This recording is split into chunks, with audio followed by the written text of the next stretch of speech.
Hey guys, it's Jason at Hard Money Bankers with your Private Money Minute. Today I want to talk about the three areas of real estate investing.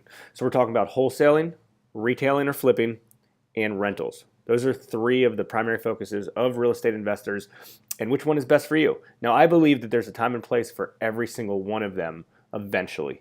But there's three things you need to take in consideration: money, time, and connections or resources and people that are experts in certain parts of that, right? So for instance, wholesaling doesn't need all that much money, but it does take a lot of time, and you also need to understand and have connections in order to orchestrate a transaction. And then there's retailing or flipping a property. It takes a lot more money than wholesaling.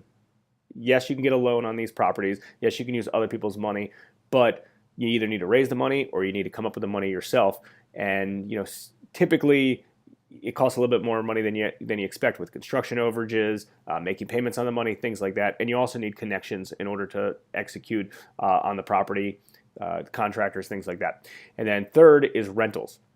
Rentals, you do need some money, but the good part about the rentals is it's usually shorter on the time aspect of it, right? And then there's the connection side to make sure you know how to orchestrate them. And the cool things about rentals is after you put the money in and after you put some of the time in, they appreciate and they grow. So I do believe that there's a time and place for all three of these. If you're short on money, I'd probably stick with just wholesaling, as long as you have the time, because you need to put the time in it. And if you want to grow something long term, I'd stick with rentals.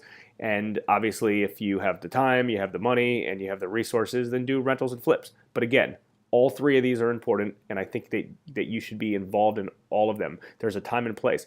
One other quick tip is make sure you know what you are doing ahead of time. If you're putting a property under contract, make sure you know ahead of time if you're going to be wholesaling it, flipping, or rentals, because there's so many things that occur, like what renovation budgets you need and things like that. So you got to make sure you know exactly what you're doing and you have that exit strategy in place before you settle on the property. Okay, hopefully you enjoyed this Private Money Minute. As always, share, like, comment below. If you have any topics or if you have any comments related to this topic, I'm happy to answer anything you have. Thanks again.